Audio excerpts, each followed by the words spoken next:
Right, Femi, what's tip number 4, please? Tip number 4 is have your coffee while sat in effective teachers' classrooms.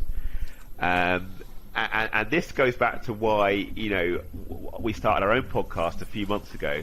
I believe that too often, this isn't all schools, there are people listening to this saying, not in my school, and that's great if it's not in your school, but too often in schools, there is a culture of being a good teacher means that you basically get your ticket to being left alone.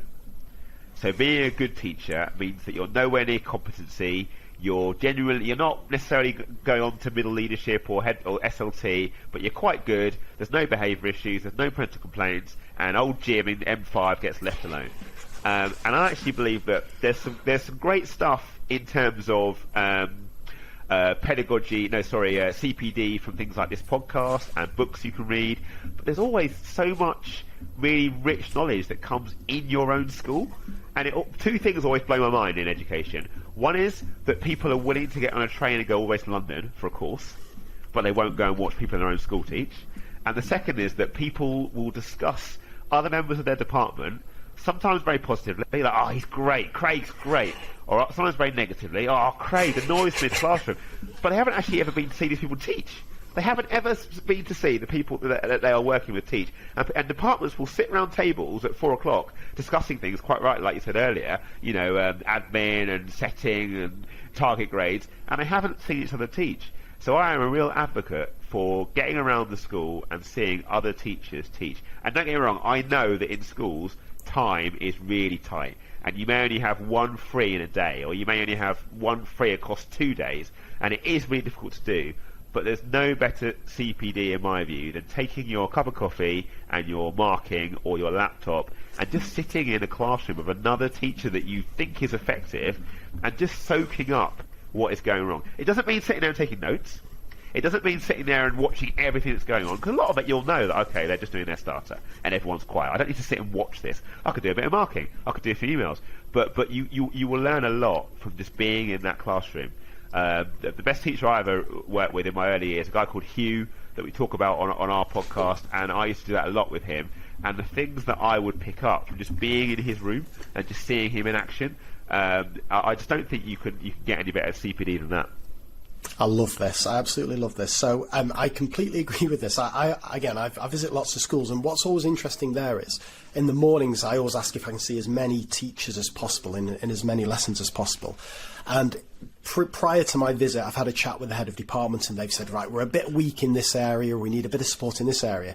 And invariably, and it happens every single time, I always see examples of the very kind of practice the head of department wants to bring into play in the team that I'm watching, during the morning session. Yeah. And it's because the head of department hasn't had an opportunity or a willingness to go and kind of see all his team in action. And as you say, the expertise is almost always found within the school, and it's even better than going on a train to London, because it's contextual. It's teachers doing it with the kids that you teach, and so on and so forth. But here's my 2 questions for you, Femi. So I'm fully on board with this. But my first question is, how do you get the teachers on board to, allow or want to or be happy with teachers coming in to watch them? Because that, for a lot of teachers, that's quite a biggie, isn't it? Because we especially teachers who've grown up in this observation culture where being observed is, high stakes and so on and so forth. How do you develop the culture where it's absolutely fine for anybody to come into your classroom and sit and watch you teach? Yeah, it's not easy, and I think one of the benefits that I've got is that when you do your second stint as a head of department, you often know the things that maybe didn't get right in your first. So I know that in the school that I work in now, I told the team day one, meeting one, I'm going to be getting around loads of lessons, and of course it's just because I want to go and see how maths is taught here, and I want to be visible to the pupils, and I want to know what's going on in the department and get to know people and all this. And I think people, because I was new, accepted that more as a kind of new thing that the new guy wants to do, more than they would be if a head department of 4 years announced in September, I'm going to start coming around and watching you teach. Flip, you've never been in once. When are you going to start? I've been working with you for 4 years. So it is difficult, and I think that anybody who's starting new as a head department, or a head of year, because partially you should do it as well, Tutor groups and things. Get around and watch your tutor groups in your year group.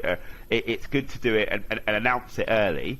I think also being really transparent and saying to people, please, that also works backwards as well. Come into my classroom, any lesson, any time, and watch anything that I'm doing.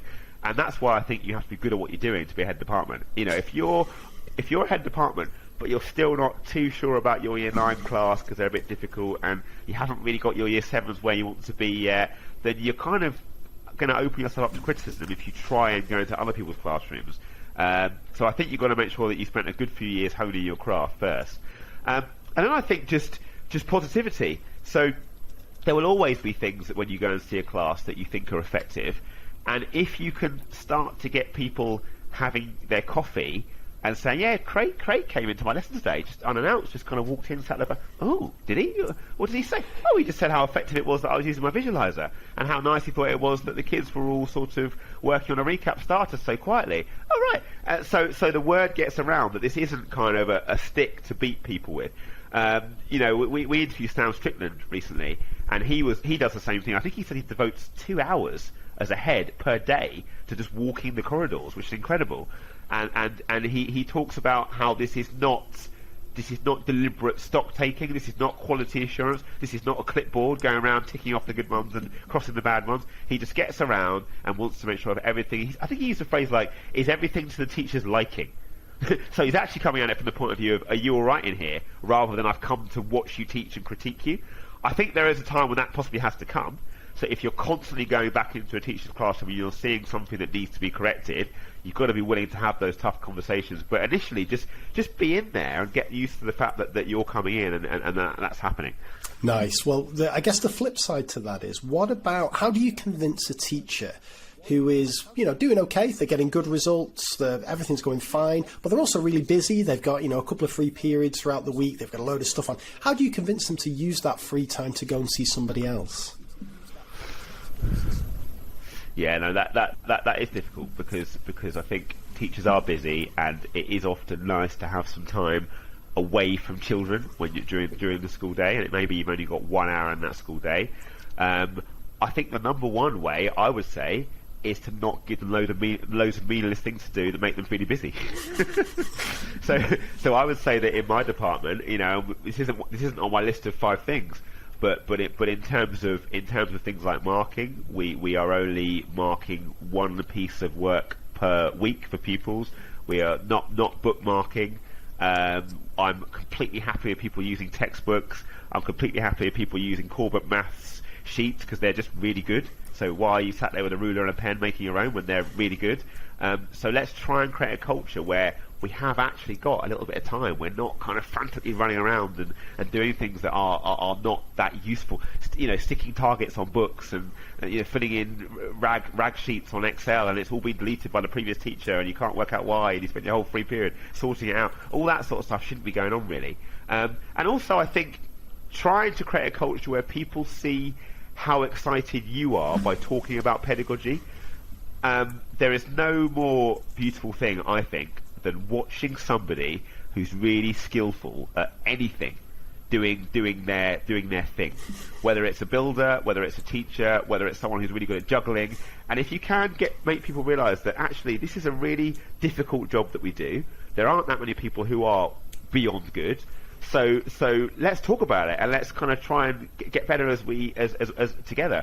I mean, that doesn't answer the question extensively. There are still people who are saying that I am happy just teaching my lessons and then going home, and I get that. But I think if you can build a culture of it, then it does start to grow in the department. And also at interview day, just try and sound people out on this sort of stuff. Tell me about the last maths lesson you went to watch. Oh, I didn't. Oh, you can start to see who does that and who doesn't. That's great, that. Again, just one extra point to add to this, Femi. I really like it as well whenever you've got teachers who regularly dip into each other's lesson within a department. I think it sends a really strong message to the kids to say, look, we're all in this together. Okay, I'm your teacher, but also, the rest of the department, this is a maths department, this is a maths team. And, often behaviour improves when another colleague's in the class, but also it's nice to have somebody else in there, another adult in there. You can sometimes bring them into the lesson lesson and so on. It's just a really nice positive feeling whenever staff dip in, and it's not, you know, to observe or to crack down on behaviour. It's just there to, you know, be a part of the learning environment. I think it's a lovely thing when that works. Absolutely. I can still remember, right, okay, taking you back to about 1995 now, under 12s rugby, my first game for the school team, and a teacher called Mr. Child came along to watch the game, even though he wasn't coaching. He came along, this is Saturdays, right, so he gave up his Saturdays, come along and watch the game. And, you know, I scored a couple of tries, and he pulled me over at the end. He said, you know what, you were really good today. And that meant more to me than any other teacher or parent saying that he'd given up his time to come on a Saturday to watch the game and then said, you were really good. And if that happens in math lessons, so if another teacher comes in to watch another teacher teach and then says to a group of kids, girls at the back, you know, you girls were awesome today. Your ability to manipulate surge is so strong for year 9. Well done, girls. That is going to mean so much to them. And that's another reason why I think it's really important. Love it. Love it. Right.